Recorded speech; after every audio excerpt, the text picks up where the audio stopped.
82, I was 17, my old man was 55. If you do the math between the two of us, that's 72 years alive. An eternity, so it seemed to me. How could anything live that long? Now I say my folks were only 84 the year that they passed on. For a little while it seems you got time to choose your dreams. Pretty soon you look around and you see 100 years ain't what it used to be.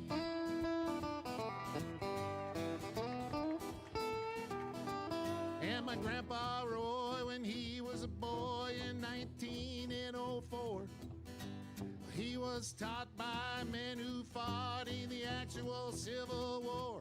And only 8 decades passed and my high school class put the tassels on the other side. Started on our way full of naivete on the great American ride. The months and years slide past, each more quickly than the last. Pretty soon you look around and you'll see 100 years ain't what it used to be. Oh, Johnny! Oh, yeah.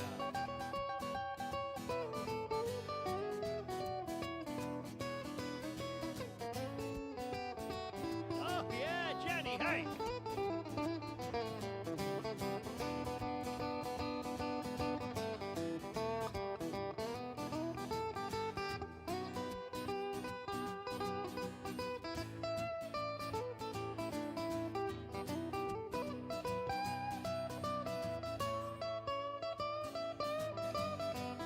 Oh, yeah! Did the guitar face. Ibuprofen's under buy again in my online shopping cart. Every week I learn of something else I should be doing for my heart. If I use the wrong pillow, I might have trouble getting out of bed. My hair grows in my ears and nose now more than on my head. As a kid, to me, ancient history was something like World War I. But I arrived closer to that time than this year as I sing this song. And I'm starting to find I can wrap my mind around life is brief and dear. I can hardly believe my baby girl's turned 26 this year. For a little while it seems you got time to choose your dreams. Pretty soon you look around and you'll see everybody 100 years ain't what it used to be.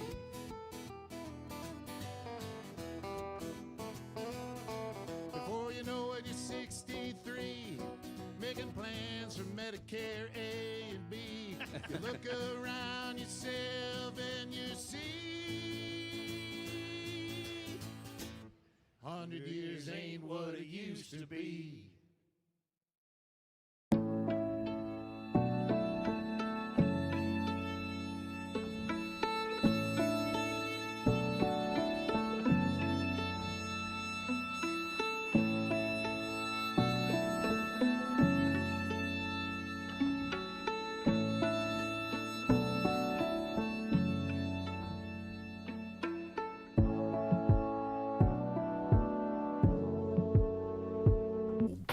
Great lyric. Get behind the mule. Joe? Josh Arnold, investment consultant, brings you Garage Logic podcast number 1623, September 19th, 2025. It was 94 degrees for a record high on this day. That was in 1895, and it was as chilly as 33 degrees in 1991, perhaps a little foreshadowing of the blizzard that would hit that year on Halloween. Call Josh Arnold at 952-925-5608 for a free 48-minute consultation. Hail the flashlight king. And now, from the mayor's office above the boathouse on the east shore of Spoon Lake, It's Garage Logic with Chris Reavers manning Technology Corner, Kenny Olson from the Krabby Coffee Shop, John Haidt in the newsroom, and of course, the Rookie. Here is your Flashlight King, Fireworks Commissioner, and the Keeper of Common Sense, your Mayor, Joe Souchere. Are you going to go color or black and white on your Trump portrait? I think I'm going to go color.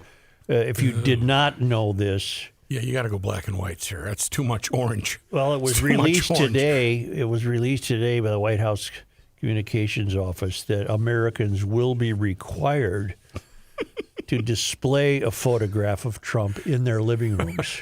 You have the choice of black and white or color. I'm going. I've always liked the one where he's in his tennis sweater. Oh, yes. And Yeah, you don't- it's a little more casual. You don't see tennis sweaters that much anymore. Never. So I find that one particularly charming. I am going to go with the tennis sweater color version. Would it be disrespectful if I had a la Joe Souchere at the fan or at the fair, one of those Freudian. fan things, Yeah. and then wherever I go, I would post him like if I'm camping or if I'm out in the woods deer hunting or wherever I go, I'd have him with me. If it's done with respect and you call him sir, then you can do it. John, are you going color or black and Well, you white? got to go color, right? Yeah. You got to get the orange stuff on the face. I mean, He has committed the most mortal sin you can commit as a president. Let me Now, take mortal inventory. sins are the bad ones, right? That's the ones you got to be accounted for. This ain't venial. You know, Okay. this is Venial is kind of like sin light, yeah, it's kind of major, you like know. dengue. you get over it pretty quick. Okay, got You it. know, this is Catholic talk here. Yeah. he told reporters flying home from London that he thinks that he should be only spoken well of on TV. Okay, Chairman Mm-hmm. Mao. He suggested, he didn't say he would do this, he didn't have to.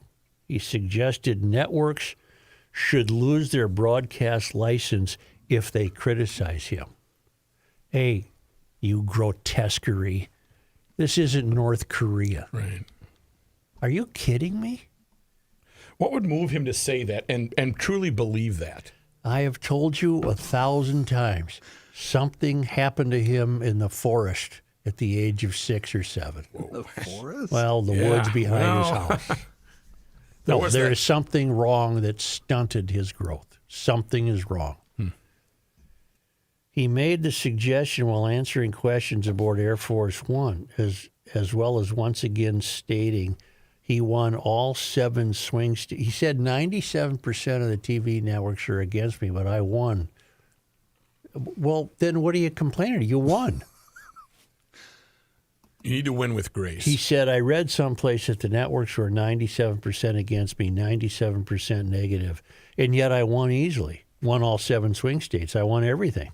If they're 97% against, they give me only bad publicity. I think they're getting a license. I would think maybe that license should be taken away. And that would be up to Brendan Carr, he said. Brendan Carr is the FCC commissioner. Look, let me read you some emails. Hold on a second. I had to look it up. I was curious. This comes from hanging around with John too long.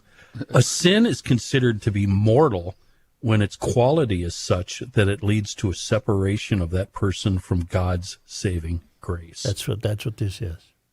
That's what this is. This is mortal. Let me read you some emails here. Well, here's one. Jack Nelson, 24 years ago, Bill Maher was fired by ABC, just like Jimmy Kimmel. ABC fired one of their talk show hosts for a single comment that outraged most Americans. I'm not talking about Jimmy Kimmel. I'm talking about Bill Maher. And that happened exactly 24 years ago. Maher had a talk show on ABC in the same time slot as Kimmel's show today. It was called Politically Incorrect. And on that show, he said that the 9/11 terrorists were not cowards. This was a week after the 9/11 terror attacks, and his comment, like Kimmel's, was incredibly insensitive. The blowback was immediate, and Maher was fired by ABC. The firing of Maher wasn't the end of free speech in America. It wasn't even the end of Bill Maher's career. He got a new show on HBO, and he's still there. The firing of Maher did not stop people from calling President Bush a dictator, a warmonger, and, of course, Hitler. Well, I don't think Bush had anything to do with firing Maher, though. Criticism of Trump will continue unabated regardless of what ABC does. I would argue that 2001, with the terroristic murder of almost 3,000 Americans, was far more emotionally disruptive than that which we are going through today. Okay, Jack Nelson, it's apples and oranges. I don't think any. See, who was the W was the president 24 years ago, and I don't recall, nor I defy anyone to provide me with evidence that he questioned the licensing of television stations, and the reason for the questioning is because they didn't like him and he wanted them to say good things about him. That's what Trump's doing. That has nothing to do with Bill. Private companies can the First Amendment does not affect the decision of a private company to fire somebody. They can fire you. They don't like you. They don't like what you said. You're gone. Their First Amendment is cash flow. Their their belief is their business. Their business. And Maher was causing ABC trouble. They said, "See you later." No one was suggesting that Maher was not allowed to speak or must only speak favorably of Bush. That wasn't the case. He made an error, misreading the tone of the country at the time, and saying that ridiculous thing, and so ABC fired him. ABC has every right in the world to fire anybody they want. Right. So that's not what we're discussing today. GLers, you're smarter than that. Well, wait a minute. There's no proof that Trump or the FCC had Kimmel fired. Well, there is proof that Trump is wondering whether the licenses should be withdrawn from television news stations that don't flatter him. I'm not disputing that. There's proof. There's proof. We hear him say There's proof of that. But there is not proof about the Kimmel firing, at least not yet. There's a whole lot of speculation. He sounds like proof. a Spalding when he says that stuff. He just sounds like a spoiled brat that he doesn't need to comment on. Shut up. Thank you. Yeah. He doesn't have people that are capable of telling him that, though. I'm telling you. Yeah. Oh, yeah. Okay. That works. That job requires probably the thickest skin in the entire world. Well, people would argue that he does have thick skin. He's called Hitler, and he's been charged with 1 million crimes, and he keeps fighting forward, and that's an example of his. Sorry, but I'm done with the show, writes Jeff Arendt. Sorry, I'm done with the show. I've only listened to the podcast for 5 or 6 months, but I listened to GL on AM radio for decades. Joe, your case of TDS rivals Kimmel. Oh, and I love how Matt called him thin-skinned. This man has been compared to Hitler since 2016. Funny thing, I was interested in the Mary Moriarty conversation and the health stabilization, housing stabilization services fraud case, but then the TDS from this show turned me off, and I turned the show off. I know I'm only one listener, but I'm one listener that will never again listen to the show nor hear any of your advertisements. Good luck without me. Well, Jeff, we'll try to get along, but I bet $1,000 you're listening right now. You, too, missed the point. The most egregious thing a president can threaten is, you must obey me. I will determine what you can say. Go bleep yourself, you fat-ass grotesquerie. That's not going to happen. It can't happen. Do I realize that it's happened before? Oh, I'm supposed to understand that Obama, who I am not a fan of Obama. I think Obama blew any chance at all he had for improving race relations in this country. Yes. Didn't Obama get Rosie? What's the fat woman's name? Rosie O'Donnell? Roseanne Barr. Didn't he got her off? He got her off the air, or threatened to. Yeah. No, she was off. She left. Well, here's the irony with Jeff's email. Jeff gets to choose not to listen to this podcast. Yeah, I don't. Yeah, That's his choice. yeah. Listen to what Trump tells you to listen to, Jeff. Then you'll be better off. Oh, that is that irony, or is that just coincidence? Well, the other irony is that this is it's not much of a Republican Party anymore, but Trump was the anti-woke campaigner. He was the anti-cancel culture campaigner.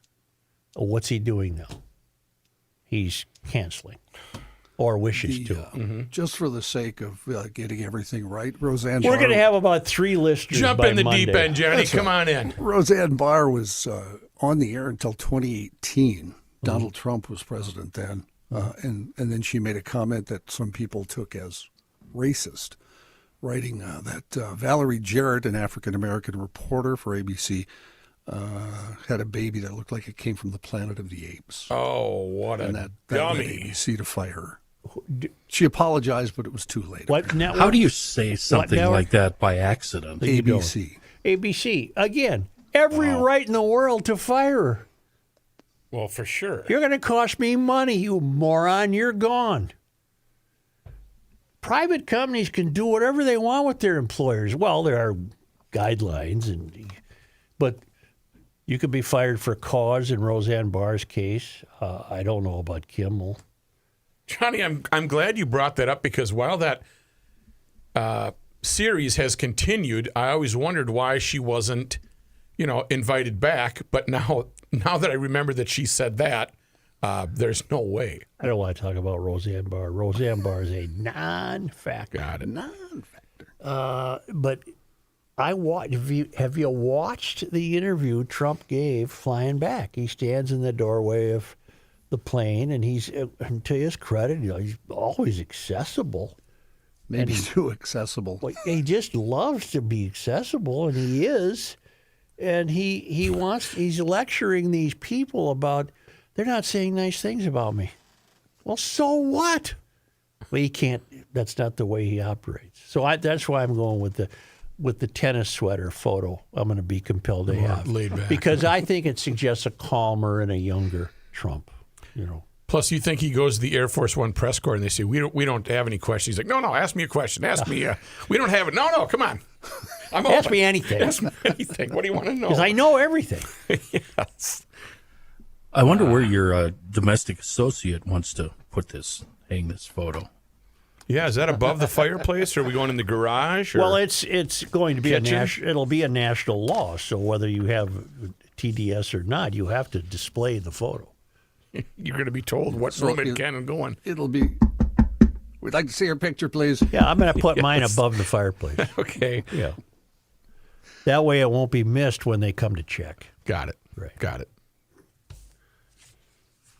Look at Reavers. He's going out of his mind. The hell with this. This is ridiculous to live like this. No, and I will say this. Like everything else with Trump, nothing will come of this. Of course you're not going to be ordered to have a photo in your house. And of course people can still go on television and rip the hell out of him. This is him being Trump, flying home and he had 10 minutes to kill. He'll say something else outlandish tomorrow. Well, now you're talking yourself out of it. Well, I don't think I'm going to be ordered to display his photo. Well, are you yelling at yourself now? I'm yelling at I'm sorry, point of privilege. Bright lights and What is change your of pronoun? topic make me anxiety prone. What's your pronoun? Joe, They, them. You're caving into yourself now. No. Because if you knew this going in, why were you so upset about it? I'm not upset, you moron. It's Seems show like you're- business. Doesn't I'm sound telling like you, it at you're going to all, have right? to have a photo in your house. That's a joke. Get it? What if I already have a photo? Well, huh? you might. You might. Yeah. I just might. I might not. I see you're displaying the old Minnesota flag. That's the kind of prick I am. We'll agree to that. Yeah, you will. People still don't get GL. GL does not owe an allegiance to anyone except GL. There you go. And they don't get it. There you go. Well, most do. A select few don't. Why do GLers think I'm supposed to be a Trumper? I'd be a Trumper if he was a decent human being. Because I like some of the stuff he does, but he's a maniac. I think Rook just made a good point, though. It's not everybody, Joe. It's a select amount of GLers who may take issue with some of the things you say. The large amount of GLers probably are fine with it. Just a minute. What are you laughing about in the back? Huh? I think he's laughing at the fact that you're yelling at yourself. Do that all the time. You're covering both sides of the debate. Absolutely. I'm He's doing debating Mrs. with myself. Doubtfire. He's Joe, and then he dresses up like the lady over here. Then he goes back to Joe. If you want to debate yourself, we'll just turn off our mics, Joe. Yes. Well, You know how that goes. we live in very strange times, and the president is a big part of how strange it is. In fact, he's the main part of how strange it is. And I'm no fan of Chuck Schumer. See, I'm a GLer, so I find fault wherever I look. Right. You just mentioned what I hate. Don't put me in the position of agreeing with that asswipe. Yeah, it's just God, terrible. I was so mad when I read his quote. Yeah. God, that made me mad. Yeah. Well, do you want his quote? Well, I mean, we may as well. We got to background everybody who didn't read the quote. And all I read was the headline. I can't go any deeper than that. And I did one of these where you smack your foot. Yeah. What has happened? What's happening here? It's repulsive that the Trump administration is perversely using this awful death, meaning Kirk, to supercharge their longstanding campaign against political opponents, said Chuck Schumer. Yeah. I think the safest, and this is me now answering myself. Okay. I'm glad you're doing that. Because Joe- yourself was asking the question. Joel, let me tell you something, Joe. Okay. Like Steve Cannon, didn't he do his Hi, gang. This Ed is Morgan here? and Ma. And Backlash. Don't forget me. Backlash. No, LaRue. it's Trump. He's a heavy-winded BSer, and he killed 10 minutes flying home from London, telling these people that the TV network should only say good things about him. That's not going to happen. It's not going to come about. I get that. But, don't play Kim Jong-il when you're riding on a plane I have to pay for. How's that? Okay. For some reason, Do you like your answer that you answered Joe, yourself to? I like that answer. Okay, good. for some reason, and I could be wrong, probably am, I see Trump before the tape started rolling going to a reporter, hey, come here. You want to light them up? Yeah. Want to have some fun? Yeah. Roll tape. And then when they stop taping, he'll say, that ought to get them. That ought to get them going. I can see that. I can see that. Because a lot of stuff that he says that really makes people angry just makes me laugh. But again, world leader, big country. Dan Schultz in Buckley, Washington. Good morning. While I share your concerns over the possibility that Trump and or the FCC held the merger approval over the head of Disney, ABC, it still hasn't affected Jimmy Kimmel's right to free speech. I'm aware of that. He has the same rights that he had before the suspension. He can walk out his front door and say whatever he wants to the world. For that matter, I'm sure he'd be welcomed on any of the dozens of news and commentary shows on any of the networks to say whatever he wants. I agree. I actually wouldn't be surprised if ABC has been looking for an excuse to drop him on account of, you want to know why? As you were discussing yesterday, he has minimal viewership, even within the 50% of the country that agrees with him, and he apparently has no interest in increasing his audience. Isn't it generally a goal of most TV and radio shows to continually increase their audience? Yes. We said that yesterday. What a weird business plan. I'm going to put a primetime late-night television, I guess primetime and late night are an oxymoron. I'm going to put a late-night talk show on designed to only talk to half the country. That's a really lousy business plan. Right. Now, Dan Schultz, he mailed something else We need yesterday. to break that habit, don't we? We need to break that habit. I've been told by the experts that put together and pay for podcasts that if you want a successful podcast, you have to pick a lane, a la Purple Daily. Yeah. We Are have you- picked a lane. They're kicking ass, by the way. That's my question. What is your lane? I answered this question yesterday. Say it again. You said the same damn thing. Say it again. My lane is to solve the mystery through the common sense of garage logic. To not only reveal the mystery, but attempt to solve it. Yeah, I know what you're doing. My lane is I just got to one more email. have a good lunch and have a good show. And then visit the middle stall. Yep. Dan wrote yesterday, out here in the shadow of Mount Rainier, I was listening to the podcast and the discussion about the misgendering, and something profound struck me. If you call yourself non-binary, wouldn't that imply you're somehow singular? How can you possibly refer to yourself as a they, them? That's plural. Maybe I'm just stuck in some sort of antiquated construct of grammar, biology, and physics. Just wondering while riding my mower, Dan Schultz, Buckley, Washington. P.S. By the way, we also now have the distinction of the state with the highest gas prices, hovering around $4.65 a gallon. Somehow we have passed California. State of Washington. $4.65, that would be for regular, I would imagine. Yeah. You know, if you ride an electric bike, you don't worry about gas. You'd worry about. I had a dream that I was driving an electric bike, but it was plugged in, and the extension cord was just endless. Every time it didn't jolt you back? Every time I turned around, the cord just kept coming with me. It was miles and miles I'd long. hate to ride a bike like that. Yeah, that's not the case with the electric bikes at EcoFun Motorsports in Forest Lake / Columbus. Right on Highway 97, immediately west of the interstate. It's probably the electric bike capital of Minnesota, if not the world, and they've got them, and there's plenty of good riding left.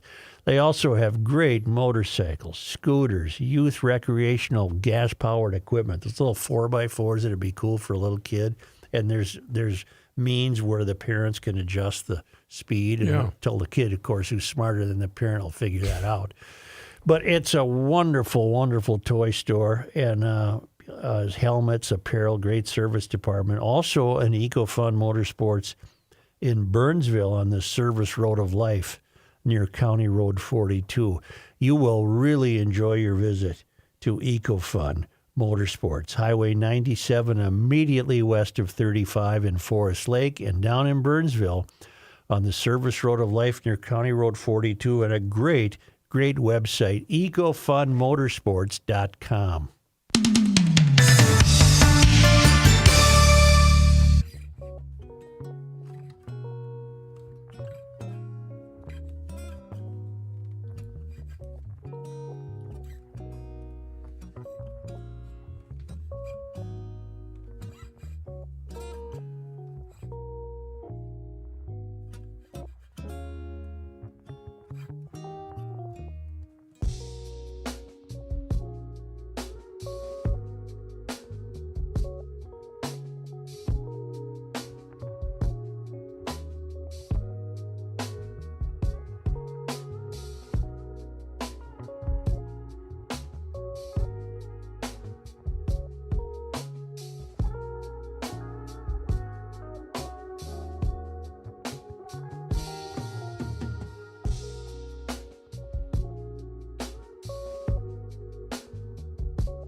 texted you. Oh, Got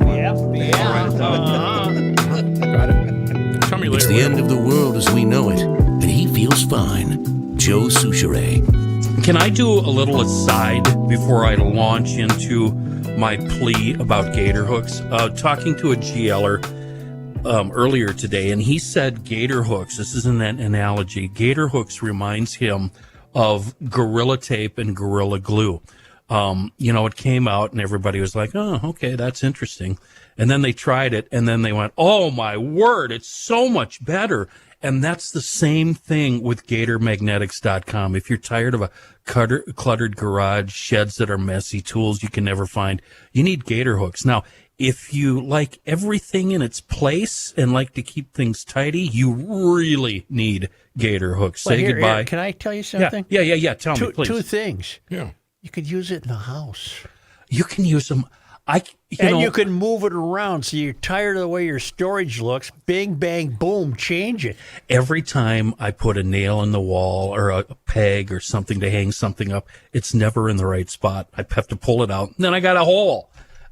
With gator hooks, you can move them all over. And they have these steel panels now that they The sell. system. You could basically 46 hang a car from these hooks. 46 pounds, Matt. Do you have any tools that weigh 46 pounds? I don't. No. But these panels, 46 by 16, this wall kit with steel panels and hooks, a really good price, $204 with promo code GL20. Perfect for anywhere. I mean, like Such said, laundry rooms, basements, mud rooms, your van, workshops. I got this GL kit with the promo code GL20 last week, and I'll be getting more. Once you try them, you'll wonder why you didn't get them earlier. It's the Garage Logic Wall Bundle System from Gator Magnetics. Go to GatorMagnetics.com, click on the GL tab, just $204.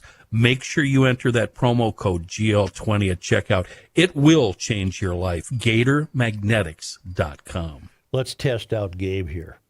Can I have some sort of fanfare? Oh, boy. Some sort of celebratory fanfare sounder. I know that rush of adrenaline when you have no idea how to do it. Well, it's over there. You just See, press Gabe, a you know what's button. really nice about Just being press able to a sit button. here is the fact that this wasn't discussed before we got back on the You know air. what? It never will be. On account of, you want to know why? I'll tell you why. Point of privilege. What's your pronoun? Well, here we go. There it is, see? We have our 56th defendant in the food fraud pleading guilty. Abdullahi Nurjasow, 65, was set to stand trial next month, but now becomes the 56th defendant to enter a guilty plea in what federal prosecutors have called the largest pandemic-related fraud scheme in the country. Jassau and his co-conspirators submitted paperwork purporting to serve meals to thousands of children 7 days a week from a place they called Academy for Youth Excellence. It operated out of a banquet hall from December 2020 to September 2021. Academy for Youth Excellence claimed to have served 1.7 million. 1.7 million meals. And they billed 4.3 million. And they got it from the incompetent dodos that work in our state government. A lot of hungry kids. Who I don't think are crooks. I just think they've been hoodwinked, Bamboozled. Anyway, that's our ray of hope. Do you know what's what is perversely fascinating? Today's ray of hope. Look at that kid. He's like a robot. Timing is everything, isn't it? You know what's perversely fascinating? Watching Walls get handed a new file containing new fraud. For example, the House Stabilization Services, which has caused U.S. Attorney Joe Thompson to say, I can't believe what I'm seeing here. So, and then fraud gets this new, fraud. Walls gets this. It is. Walls gets this new fraud reported to him, and he has to excuse himself to go out and pretend he's a regular guy by patting the fender of his prop international scout while they film him for a new campaign ad. Or he is obtuse. Or it's sleight of hand. He goes out and freaks out on Trump so we don't focus on the fraud. Yeah, right. It's absolutely incredible. Yeah, yeah. That's my ray of. I have a ray of hope. Oh. 2, 3, 4, 5, 6. Here's today's ray of hope. This Joe Thompson, he might single-handedly save the state of Minnesota. He's the acting U.S. attorney for the state of Minnesota, and he has the unique feature of being a native Minnesotan. So he knows that this state once functioned, and he's looking at this fraud, and he can't believe it. Can't get his arms around it. He said this is, and here's the amazing part. He says we're still at the tip of the iceberg.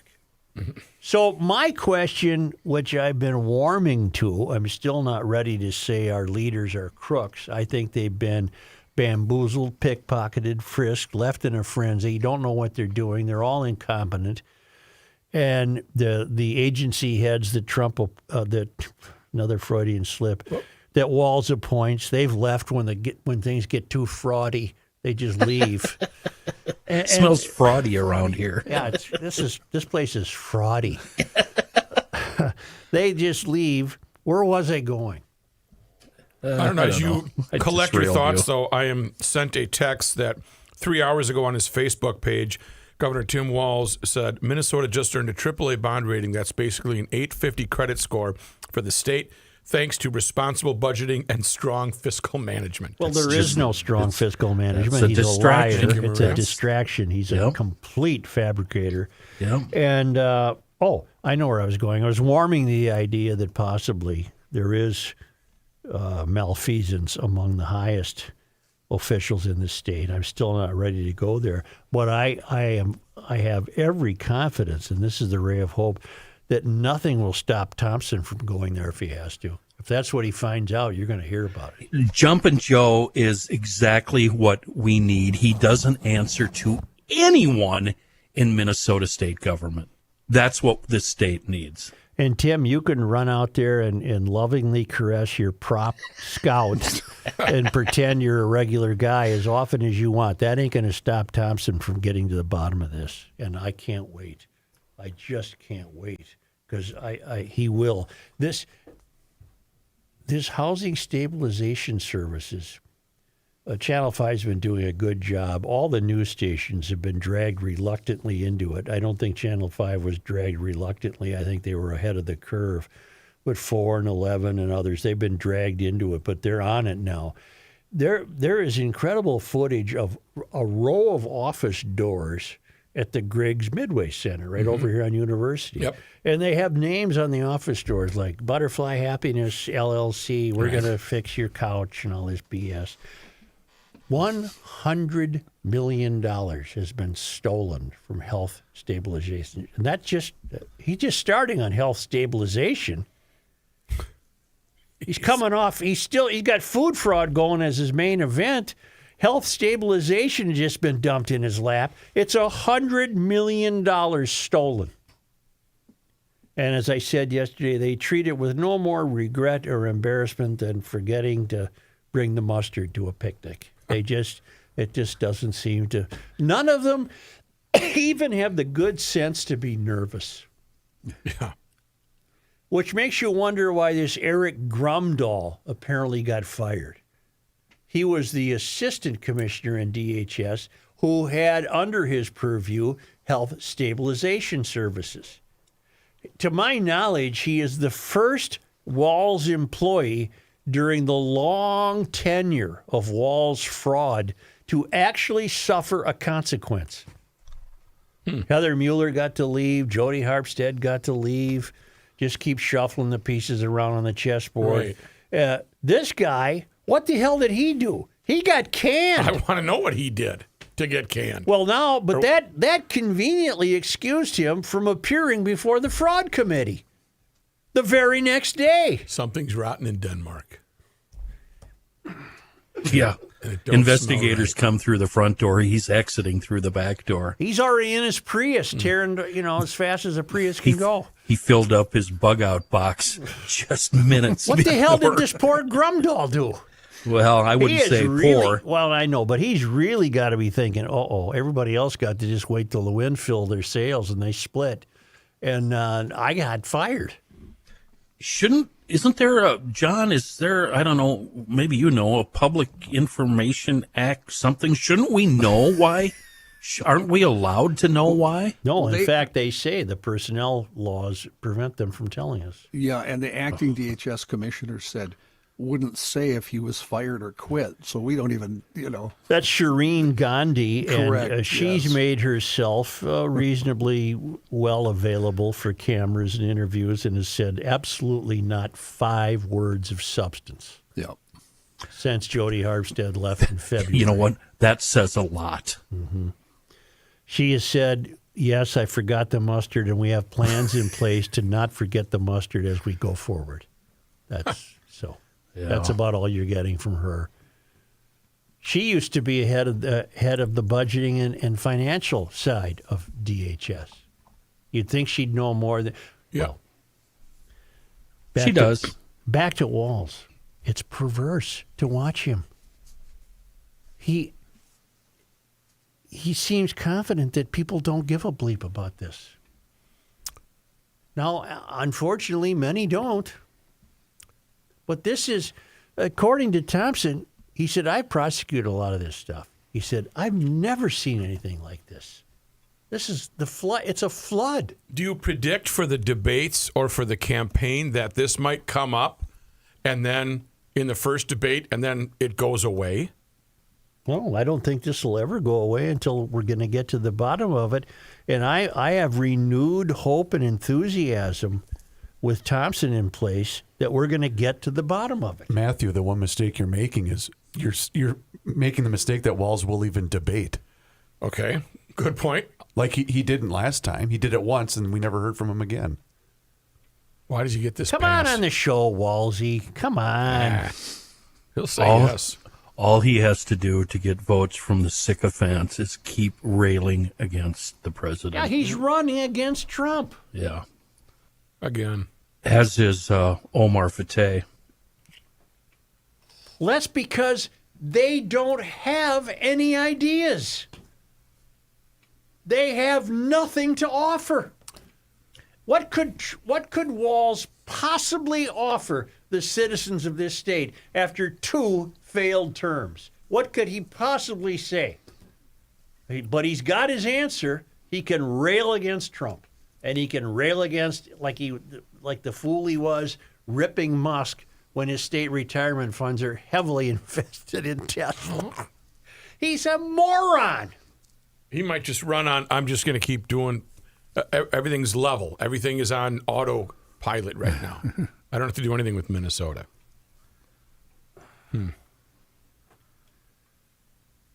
Yeah. Here's a thought that I probably shouldn't vocalize. Oh. Could Fateh... That's not going to Those are the stop best him. ones. That's not going to stop him. Right. Point of privilege. Yeah. Could Fateh's association with fraudsters, could he somehow spin that into a positive? Yeah. I've been part of the Walls administration. I deal with everybody. I know these fraudsters. I know how this works. Take advantage of this great weather. Take advantage of any great weather before the snow flies to get your garage door taken care of, whether you need a new door or your current door tuned up for winter. Let Precision Garage Door be your garage door guy. They have new doors. They have models for every budget. You call them up, go online. They send out a designer free of charge. You can end up with a new door, which increases the aesthetics and saves energy and improves security. If you're happy with the door you have, they got a wonderful deal called the Noisy Door Tune-Up Special for $149. That's about a $300 value. They get a 25-point safety inspection, diagnostic, full garage door tune-up, rollers replaced with ultra-quiet rollers. That's a value of close to $300. Get ready for the cooler weather ahead. Annual maintenance reduces future wear and breakdowns. You don't want to go out there on Christmas morning and the garage door won't open. Take care of what you have or get a new one. Book online at precisiondoormn.com or call Precision Door at 612-263-6985 to schedule your free on-site new door estimate or book a noisy door tune-up special.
Train wreck. The Earth is not your mother.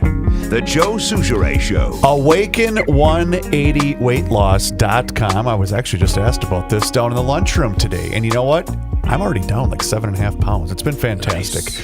And you know what? It's a program that really works. And it's that type of momentum that'll convince you to do the same thing. It's proven to work for over 800,000 people. It's the proven weight loss program that's built for anyone.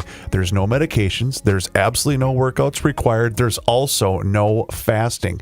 It's a clear daily plan. You eat to lose weight. Yeah, that's right. You also get one-on-one weekly coaching for accountability and also adjustments, which I've had to do these past couple of weeks. And your one-on-one coaching is going to help pick out restaurants. That at-home program is available and easy to stay on track anywhere through their really easy-to-use app. You can still go on vacation. You can still go out. You can still tailgate. You can even still have drinks and stay on your plan. So check them out online today. It's awaken180weightloss.com, 180, awaken180weightloss.com, or call them directly for that consultation at 844-346-1800 and tell them GL sent you. Here's John Haidt. Thanks, Joe. This news brought to you by North American Banking Company. Law enforcement heads speaking out this morning in opposition to that new policy from Hennepin County Attorney Mary Moriarty to not prosecute felonies that arise from low-level traffic stops. Minnetonka Police Chief Scott Borboom, president of the Hennepin County Chiefs of Police Association, called the new policy deeply troubling and said it puts officers in an impossible position to do their jobs. Borboom said the policy paints every community with the same broad brush. It was made without consultation, without collaboration, and without respect for those of us that serve these residents every day. Moriarty's office says the new policy is designed to disincentivize police from pulling drivers over for minor infractions like broken taillights, expired tabs, or having an item dangling from the rearview mirror as a pretext for searching their cars. Felonies connected to dangerous driving behaviors, including speeding, drunken driving, distracted driving, and blowing red lights or stop signs, she says, will still be prosecuted. At this morning's press conference, Hennepin County Sheriff Dewana Witt pushed back on what she called a blanket policy. She said nearly half of the 377 illegal guns confiscated in Hennepin County this year were from traffic stops. She said, when we're talking about wanting to prevent bad things from happening, wanting to prevent further shootings, we need to support to have the tools that we need to get those bad actors out of our communities. The Minnesota Police and Peace Officers Association also voiced opposition to the policy, calling it a gift to criminals and a slap in the face to law-abiding Minnesotans. John, point of privilege. Brian Matura has a good point. Do we remember Mary's quote when she announced she was not going to seek a second term? In other words, Mary warned us of this.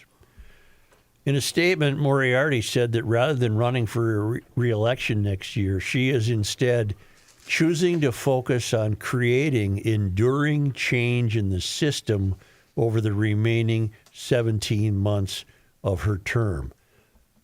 And then Brian writes, not prosecuting low-level traffic stops is the enduring change in the system she was referring to. We can expect more of this as she lights a fuse and runs the other way in her remaining months in office. I think that's right on. Point of privilege, that's right on. More than 2 years after Minnesota legalized recreational marijuana, the first off-reservation cannabis shops have finally opened. Legacy Cannabis opened its doors Tuesday in Duluth at 420. Get it? I think I do. 420. This smells fraudy to me. This smells fraudy. It's been a long process to get to this point. Marijuana possession was legalized back in 2023, but licensing to allow retail sales took a long time thanks to a lot of hiccups. That meant only tribal nations were allowed to sell recreational cannabis over the past couple of years. Green Goods also began adult use sales in the Twin Cities, Moorhead, Hermantown, and Rochester on Tuesday, and Rise Dispensaries is set to open several locations around the state this week. Several more shops are sure to open in the coming months and years, and new state agreements will allow additional tribal-run dispensaries outside of reservations. A student is in custody in connection with the bomb threat that was sent to Osseo Learning Center on Thursday morning, according to Brooklyn Park Police. Officers responding to the school at about 7:50 in the morning after the school got the email saying that a bomb had been planted inside and was set to detonate. The school was evacuated, a bomb-sniffing canine brought in, but no bombs or explosive materials were found. A student was arrested for threats of violence and is in custody at the Juvenile Detention Center. That dog's got a bad job. You know, got to be the dog that finds the bomb. You know. Yeah. And local law enforcement in southeast Minnesota say a person of interest who prompted 3 schools to enter a lockdown yesterday morning has been found. 55-year-old Daniel James Lewison was taken into custody at 6:03 last evening, according to the Dodge County Sheriff's Office. Sheriff said that Lewison had videotaped himself in front of an area high school while making threats against several Dodge County deputies, a former Dodge County criminal prosecutor, and a former judge. According to statements from the school districts, Byron Public Schools, Hayfield Community Schools, and one other all entered brief lockdowns. Each district said they had been advised by their local law enforcement department to enter lockdown and follow security protocols. The Olmsted County Sheriff's Office said it was in contact with local schools and didn't think there was any direct threat or active threat after they found no explosives. Dakota, Dodge, and Douglas are your D counties. Law enforcement said the schools were put into lockdown out of caution since the man filmed himself outside of a school.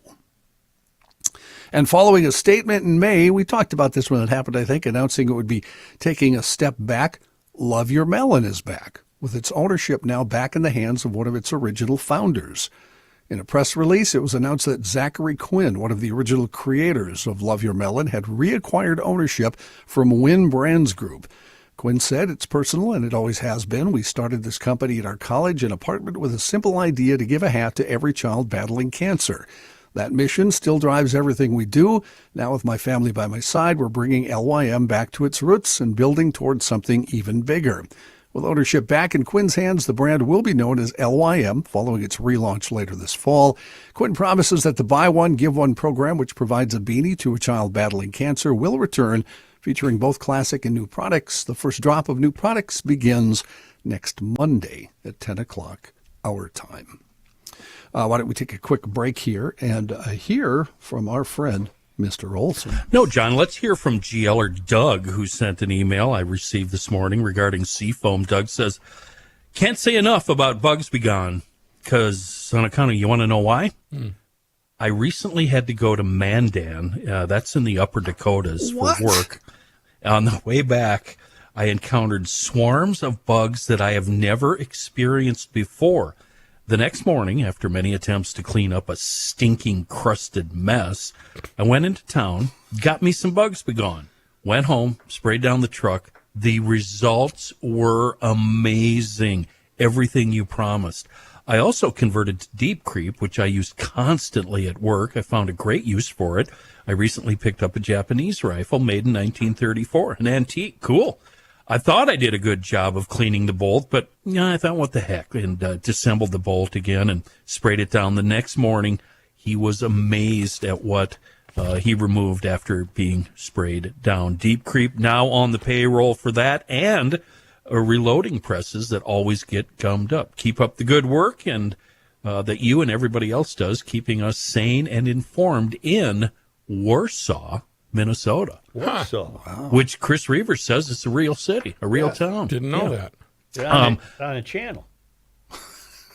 The only thing I want to add is find those Seafoam products where fine automotive products are sold. Wonderful products in a world gone weird. Seafoam.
Got the two good front teeth, too. Here's a man who spends hours in hardware stores, sifting through the nuts and bolts of life. Joe Souchere. I know I shared this earlier in the week, but I thought it was worth repeating. I got a great email from Michael Burt. He is the chief nut, not the big nut, but the chief nut, that just wanted to express his appreciation and gratitude for all of you GLers that help support the Annunciation community. And we are more than happy to do that, Michael, for you and everybody that suffered through that tragedy. So here's the thing, ladies and gentlemen, some fresh news from We Are Nuts and WeAreNutsMN.com right now. through the end of the month of September, We Are Nuts is on sale, 25% off at all Kowalski's markets and, of course, Lunds and Byerly's. They've got those cool end caps and displays that you've seen already at Fratelloni's Hardware and Garden Stores, now at Kowalski's and Lunds and Byerly's. It's great handmade snacks right here in the great state of Minnesota, and it's a wonderful family. And if you're not able to make it to one of those locations, just go online to wearenutsmn.com, and as long as you're on that website, you can see all of the snacks that they have to offer, whether you are looking for the mayor's brand new favorite, the bourbon toffee almonds, or the cinnamon toasted almonds, or peanuts, excuse me. They're great snacks, and it's a wonderful family, and it's a great relationship we have with We Are Nuts and wearenutsmn.com. Johnny? Thank you, Chris. I'd like to point out this week, I'm getting a little worried about myself. I ate another whole jar of the maple bourbon almonds. What is wrong with you? It's your new vice. I love it. I'll tell you what, man. They keep you regular. Oh, yeah. But they shouldn't be your only source of protein, John. You need Well, to... they pretty much have been this week. Okay. I'm sorry. Oh, they're not. They're good for you. Well, I know, but not a jar every day. Well, not every day. I mean, We Are Just Nuts are going to say Who that. are you here to judge, huh? True. Every What three, about- every 3 days. What about a jar of pickles? I killed a jar of pickles in I 2 like days. that. I like a What pickle. does your stomach say? I like though? a good jar? pickle. A jar? Have I'm you not gonna tasted eat them, a Matthew? jar. He did. Well, I know they're but good, that's- but You had the can't roommate's pickles, right? yes, Yeah, they're they're delicious. Well, that wonderful. sounds kinky, doesn't it? Yeah, it really does. How'd you like the roommate's pickles there, buddy? I thought they were great. Hey, a little spicy. In national and international There were news, some pickles. highlights of a very interesting Wall Street Journal story. The good news, fentanyl use in the U.S. began dropping in mid-2023. It's been declining since, according to the data for the Centers of Disease Control and Prevention. The bad news, cocaine consumption and use in western U.S. is up 154% since 2019 and up 20% in the eastern part of the country during that same period. For new users, cocaine doesn't carry the stigma of fentanyl addiction. Middle-class addicts and the tragic spectacle of homeless crack cocaine users in the 90s helped put a lid on America's first cocaine epidemic. Colombia right now is producing record amounts of cocaine, according to the story, and the volume of the drug arriving in the U.S. is driving down prices. Cocaine prices have fallen by nearly half to around $60 to $75 a gram compared with 5 years ago. That according to Morgan Godwin, a researcher with the community organization Drug Checking Los Angeles. The Jalisco cartel controls the cocaine trade, and they also draw steady revenue from diverse sources outside of narcotics. The cartel acts as a parallel government in Jalisco, that's a state in Mexico, taxes such goods as tortillas, chicken, cigarettes, and beer, according to security experts. It controls construction companies that build roads, schools, and sewers for the municipal governments that are under cartel control. President Donald Trump says he is designating the far-left anti-fascism movement Antifa as a terrorist organization. It wasn't immediately clear what mechanism Trump would use to make this designation, and there's a little bit of a problem with all this. Antifa, short for anti-fascists, is not a structured group, rather a more nebulous social movement. There's no leader, no committee, no dues paid by members, no buildings, no nothing. The term Antifa is used to define a broad group of people whose political beliefs lean toward the often far left. The group doesn't have an official leader or headquarters. Sounds like the Pioneer Press. You got a building, Joe? We don't have a building. We got a leader.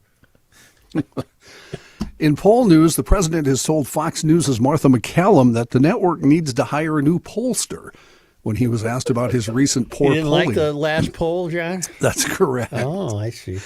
McCallum asked during a one-on-one interview from the United Kingdom, "We do see polling that doesn't poll well for the economy. The recent Fox polling said 52% say the economy is worse under this administration than the last." Trump responded, "Well, when the factories start opening, I mean, right now we're building them, you know. And Fox polling, I have to tell you, I've told you before, it's the worst polling I've ever had. Right. During the election, they had me winning by a little bit, not by my massive amount. And Fox polling, I've told Rupert Murdoch, go get yourself a new pollster because he stinks. The economy remains the most important." He ain't proven. He ain't. Hey. Got it. Yeah, huh? The economy, according to the new Fox News survey, remains the most important issue to voters. The poll found that 37% of voters think it's the most important issue. Immigration and border security reviewed as the most important by 13% of the voters. So did Fox run out and get a new pollster? Not that I'm aware of. All right.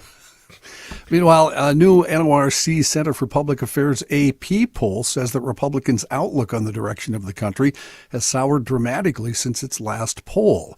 The poll says the share of Republicans who see the country headed in the right direction has fallen sharply in recent months. Today, only about half in the GOP say the nation is on the right course. That's down from 70% in June, and the shift is even more glaring among Republican women and the party's under 45 crowd. GOP women's view of the nation's course has shifted almost as much as younger Republicans. About 3/4 of Republican women say the country is going in the wrong direction, up from only 27% back in June. Erica Kirk has been named CEO of Turning Point USA, the youth organization founded and led by her husband, Charlie Kirk. In addition to serving as CEO, Erica will also chair the group's board of directors, according to the announcement yesterday.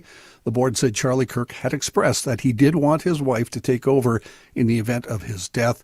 The vote was unanimous. You know, that funeral for Kirk is Sunday. I believe where did the Cardinals play? The Arizona Cardinals.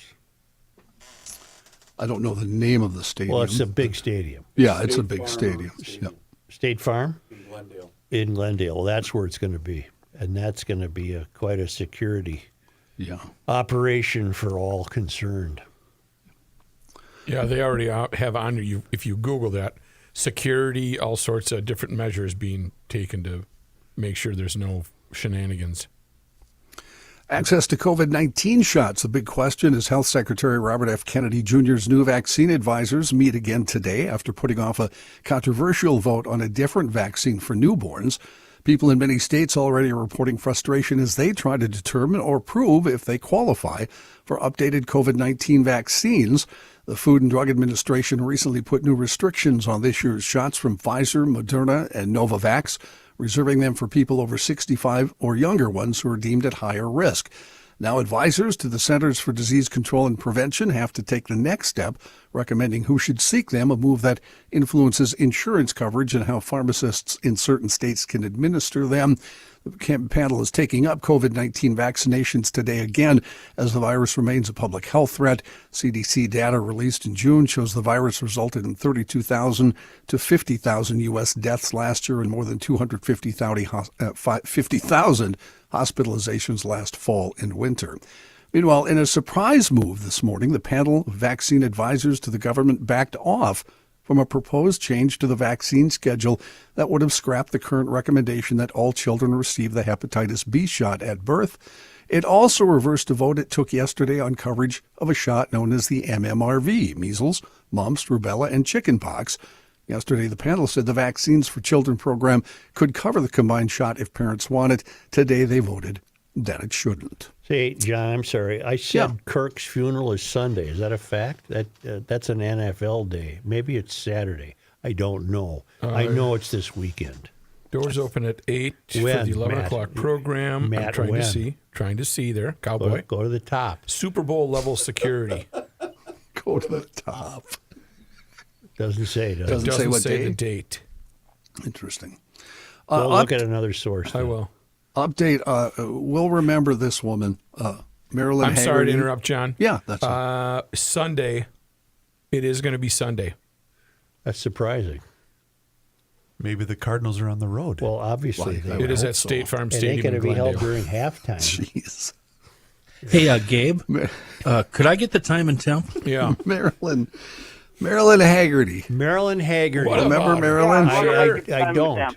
Who is Marilyn Haggerty? Marilyn, a North Dakota newspaper columnist I do. whose earnest review of her local Olive Garden restaurant became a social media sensation, died this week. She was 99. Wasn't a social media sensation. The East Coast ripped the hell out of her. Haggerty died at a hospital in Grand Forks from complications related to a stroke, according to her daughter, Gail. She remembered Mom as a journalist at heart who was more interested in giving readers an honest assessment of what to expect from a restaurant than in being critical. Her 2012 Olive Garden piece was unique and authentic, Gail said. In the review, she famously wrote in praise of the chain's chicken Alfredo as a warm and comforting meal on a cold day. It spread on social media and drew national media attention. Gail said she was everywhere and she loved it, and it was a wonderful experience, although she had to ask my brother, what does it mean if you go viral? She didn't know what it meant. Didn't she write about the rolls, John? She was pleased with the rolls they had. The breadsticks. Breadsticks, that was it. The breadsticks. And they're bottomless. Bottomless breadsticks and salad. The media attention even drew in Porky Anthony Pig? Bourdain. Anthony Bourdain. Really? He because as Joe said, she was somewhat ridiculed by a lot of folks. Anthony came in and defended Haggerty on good Twitter for Anthony. from those who ridiculed her embrace of the Olive Garden chain's food. He met with her and went on to publish a book of her columns, also writing the foreword for the book. In a 2014 interview conducted by oral historian Terry Finneman, Haggerty said the response to her review was unbelievable, including countless emails and phone calls, as well as TV interviews and a tour of New York City. Haggerty was born May 30th, 1926 in Pierre, South Dakota. Her newspaper career began while she was in high school when she helped the editor of the Pierre Capital Journal and wrote city briefs. She earned a journalism degree from the University of South Dakota. And she added, the daughter added that Haggerty was a journalist at heart who took the effort to get to know the community. She was beloved in Grand Forks due to her long career and community involvement. In 2002, a lift station was dedicated and named in her honor. Haggerty arrived at the ceremony on a restaurant owner's motorcycle. Haggerty was writing at least occasionally for the Grand Forks Herald until last year. Yeah. A lift station? LYFT? No. LIFT. What is that? It's something that raises up. Isn't Isn't it a water? Like a Yeah. Go ahead. It's a public utility building that lifts water and other things. Lift station. That was very Lift popular station. in That's a North hell of Dakota. a thing to Brings it- name for her. brings it up. Yeah. Well, it's Grand Forks. What do you want? I mean, you know. All right, Jen, thank you so much. Hold on one second, Yeah. Joe. Sorry, Grand before Forks. Matthew gives us his ad. Yeah. Arizona is at San Francisco on Sunday. Well, I would have imagined so. 3:25. We got to get them all out of there. What We do got you quite got? a crowd there. Yeah. Beautiful. I'll tell you what. Now, during this nice little pause, I get to tell you about civility. I get to tell you about Minnesota Masonic. They do a wonderful, wonderful job of course, what we talk about here in Garage Logic, being civil. For a couple years now on GL, I have shared with you some of the great things the Minnesota Freemasons are doing, donating millions of dollars annually to support cancer research, healthy aging studies, and children's communication disorders, just to name a few of the things that they do. The Freemasons, as they walk into the wall throughout Minnesota, are working together to make the world a better place. Doors you can walk through, focusing on core values, authentic friendship, personal growth, and helping those in need. If you want to hear more and learn more, go to mnfreemasons.org. Also, you and your family are invited to pay attention to the Masonic Civility Project. The Civility Project is aimed at rediscovering the power of respect, empathy, and connection. The initiative invites the next generation to reclaim civility. How? You know what I'm talking about. Real conversations, timeless etiquette, and building community. More info at mnmasoniccharities.org/civility project to find out when the next one will be. That's mnmasoniccharities.org/civility project. Yeah.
Pat. Yes, Joseph. Not one, but two Minnesotans, prominent Minnesotans lost, John Harris and Jim Faunhorst. Yeah, right. Really, John was a shock to me. Me too. He had, I didn't hear about this, but I mean, I just heard he wasn't feeling great, but he was in Florida last year and he had a bout with leukemia, and they seemed to have it under control. And I was told by Bill Holmeyer, who is, was John's business partner for a lot of years and golfing buddy, and that 2 days before this, so like in the middle of the week, one of those nice days, he played golf with POTUS, the pro, and shot even par. And then he came home and had a episode, and they took him to the hospital, and even though he wasn't feeling that bad, his blood counts were so bad that they told him he wasn't going to make it out of the hospital. He's only 73. Yeah, I know. And I was telling people, I would have made a deal with the devil to let me last as long as John Harris. He was a handsome, still had all his hair, and was, always the most confident, sure of himself guy you could beat. Great hockey player, too. Well, he won a title with Herbie in 74, and then he was Big Ten individual champion in golf. Same year, same year. In March, he won the hockey championship, and in May or June, he won the Big Ten golf title. Yeah, he was, and most amazing feat of all, I think he was 43 when he won the U.S. Am. 40-year-olds don't win the U.S. Am anymore. Right. 22-year-old kids who hit it out, and he beat a bunch of kids when he won it then, and then he decided to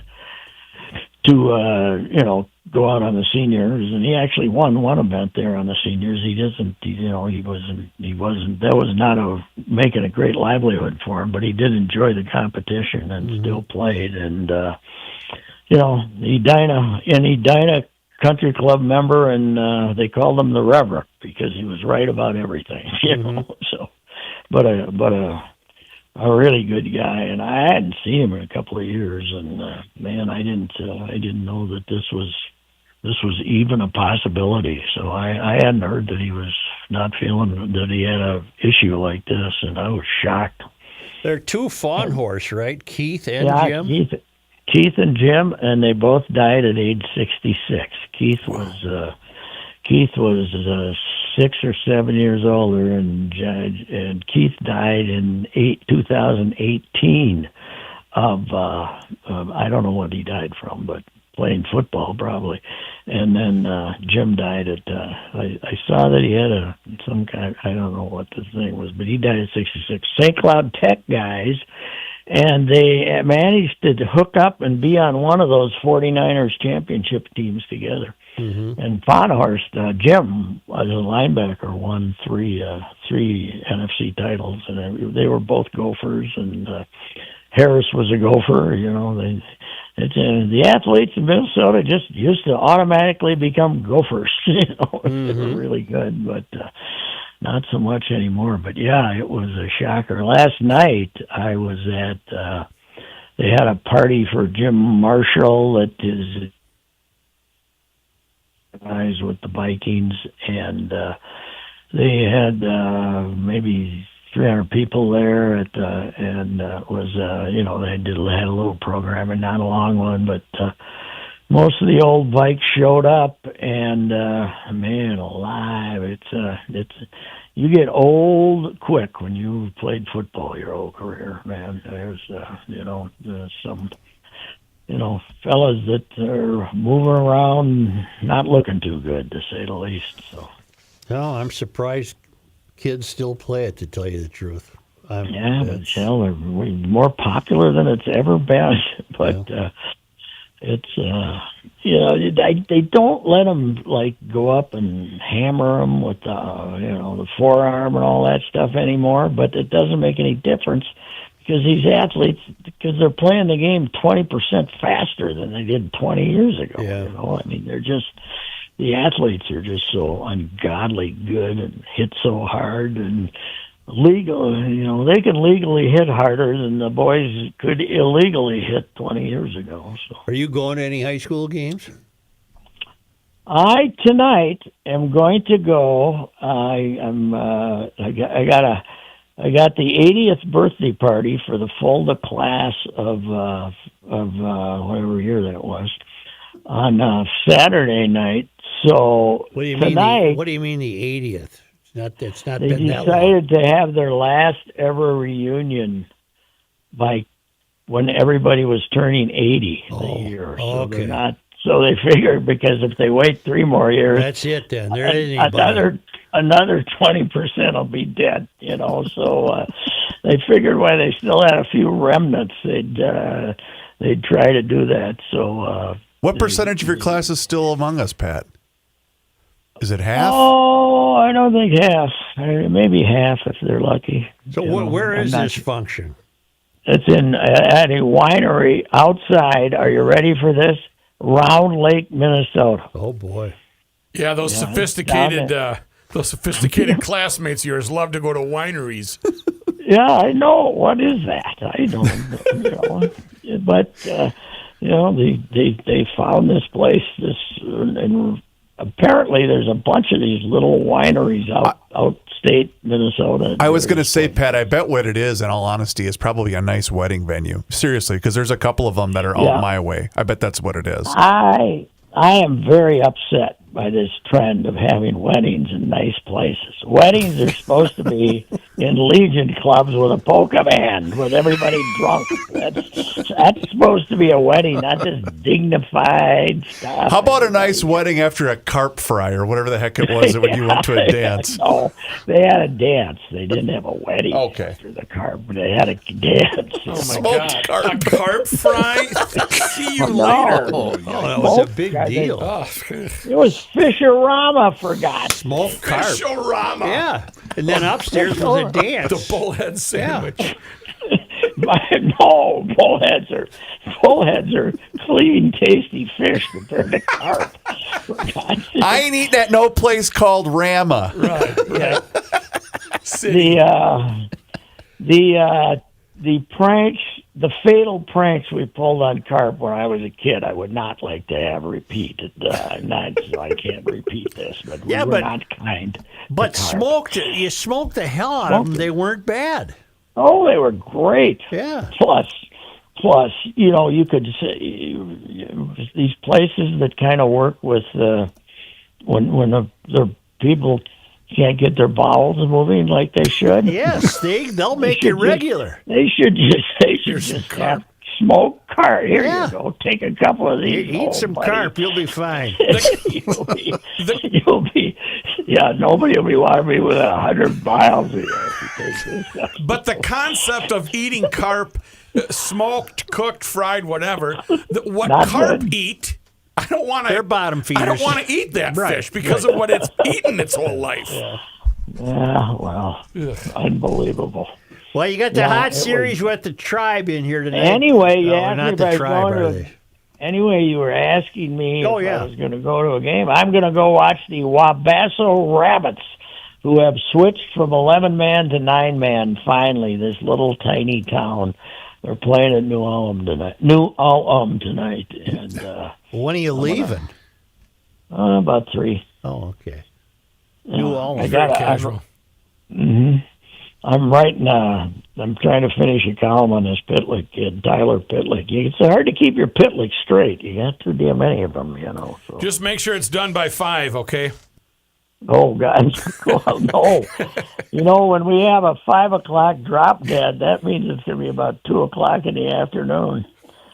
I hope that the editors are prepared for some Des Moines jokes in the Turkey of the Year column. Oh God, boy. I hope so too.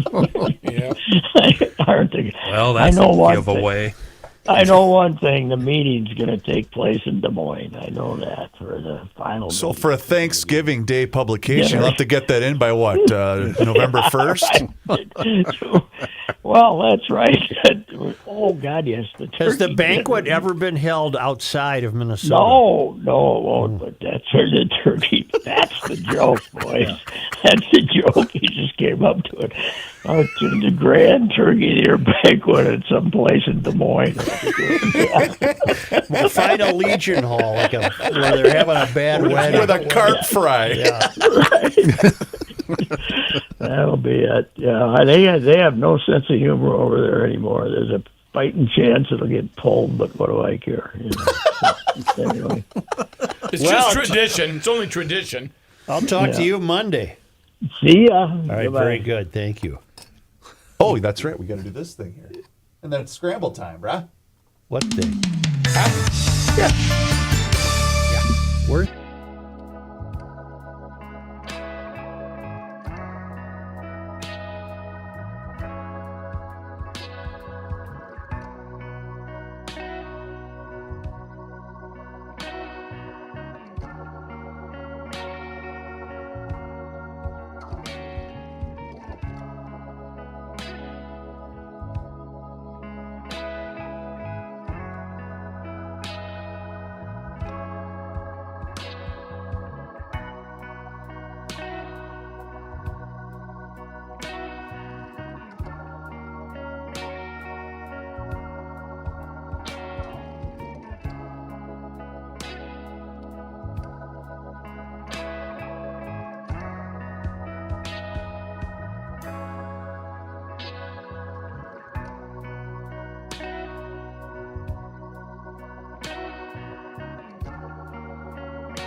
Finally. Thank God today is Friday. TGTI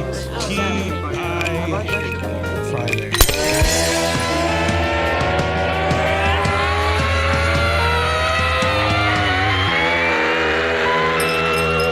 It's the scramble!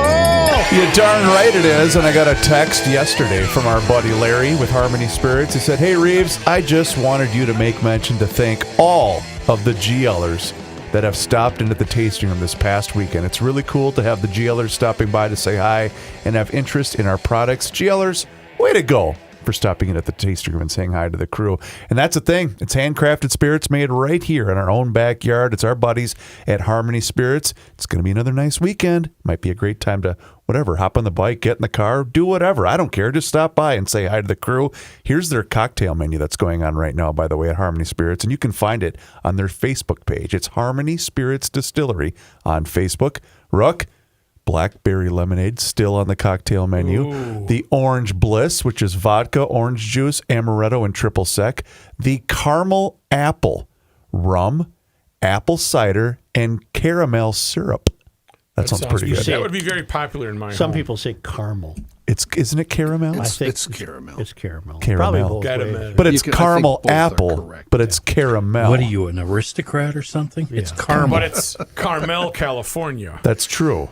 Anywho's, but go by the taste room, say hi to the crew. But what you can really do to help out our friends at Harmony Spirits is go into your local liquor store and ask for the Harmony brand by name. Doesn't matter what you're in the mood for. Vodka, the gin, the rum, the bourbon barrel aged whiskey. It's all fantastic stuff. It's grain to glass, made right here in Harmony, Minnesota. It's harmonyspirits.net as well. Say, I have wonderful news.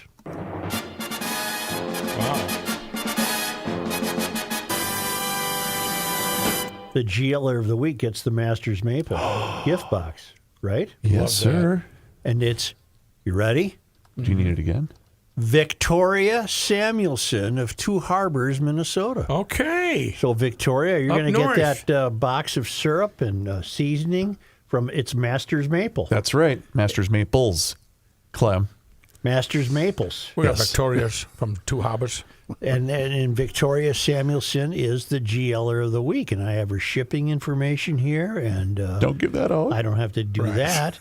She's but from Two's Harbor. it's congratulations, Victoria. You are the GLer of the week. And you can find out more and sign up right now at garagelogic.com and how you can become the GLer of the week. You know, only because they come to us all the way from the traveling linemen who are on Santa Marti, Barcelona, Spain. I have a new listener in my family that just became a mother, and she has now become a daily listener. Why is she a new listener? She's been busy, but she's had some time to listen. Yeah. And she inquired about this segment of the show, saying, "What the hell is this? Why did they send Well, it?" it's only because we get this from around the world. Yes, yeah. I tried to explain it to her. Yeah. And then her mother chimed in saying, "I don't get it either, but they do it every day." Well, yeah. Wait. This woman has been around GL since its inception. Yes. And now she's just kind of getting around She's to just it. kind of getting around to it. Do you guys do music or just talk? Well, it was on this day, September 19th. Yes. 1857, gaslights illuminated the streets of St. Paul for the first time. Young lady, you don't get information like this anywhere else. That's what I try to Do tell you you. still have lights maybe. that work in St. Paul? There's a few. She might have gotten it last year, Rook. On this day, September 19th. in 1865, another governor I hadn't heard of, Governor Stephen Miller, well, I probably heard of him last year on this date. Governor Stephen Miller announced that gold had been found near Vermilion, Lake Vermilion, based on a rock collected by state geologist Henry H. Eames. A gold rush began but came to nothing, as no sizable amount of gold was ever found in the area. It's a good, cheap marketing trick, isn't it? The exploitation of the rich iron ore of the region began 20 years later.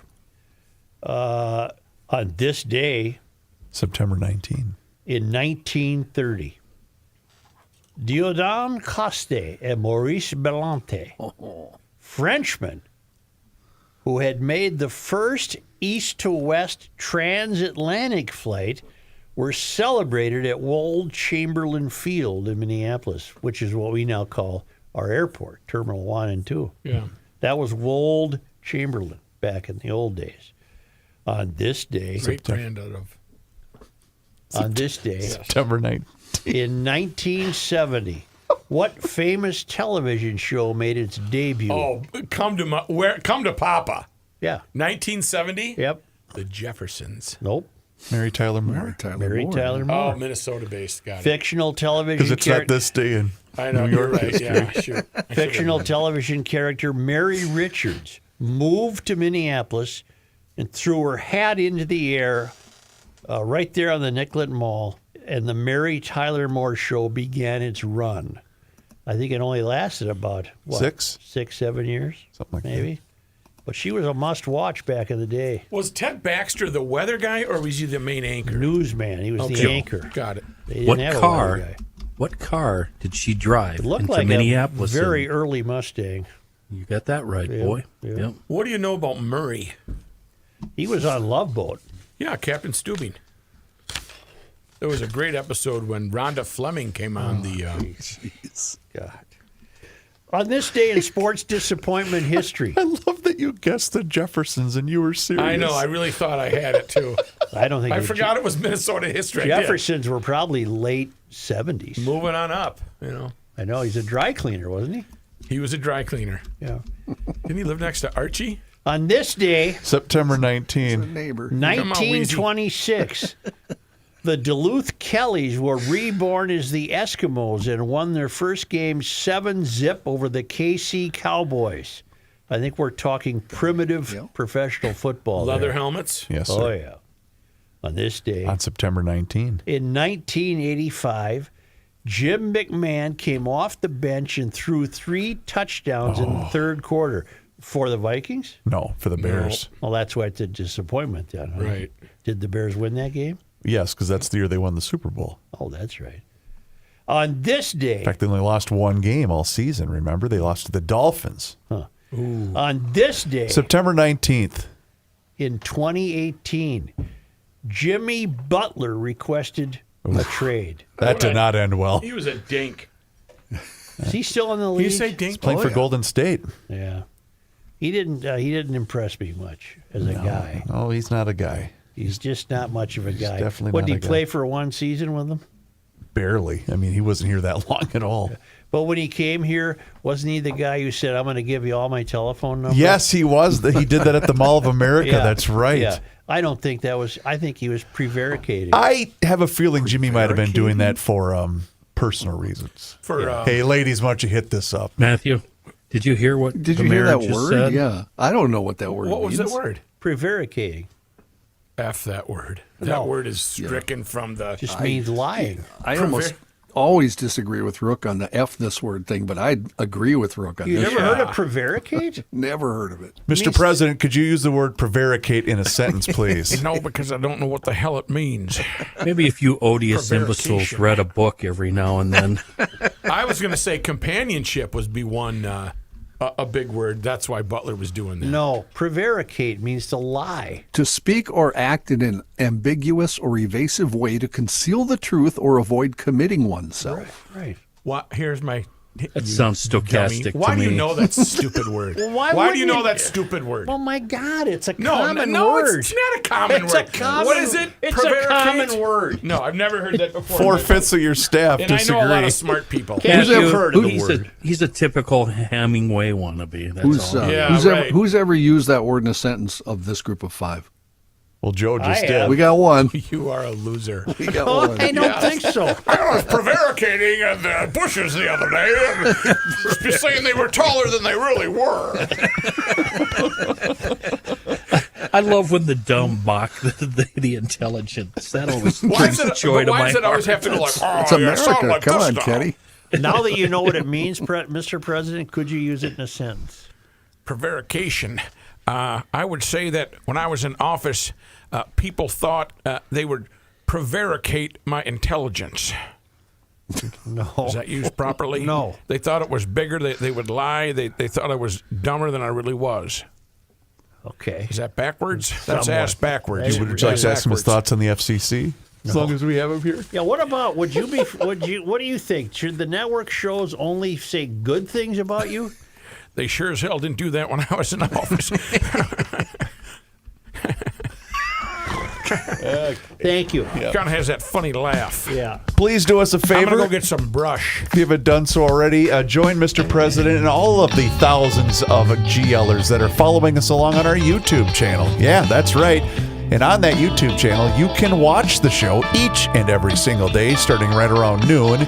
There's also full segments. There's video shorts. There's behind-the-scenes footage. It's all there for you. Just search Garage Logic on YouTube. And search for all of our social media channels, Facebook, Instagram, and Twitter.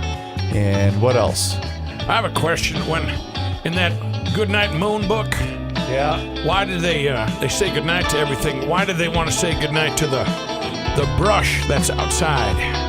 The old lady whispering hush said goodnight comb, Good night, Brush. Out and back 40. Brush?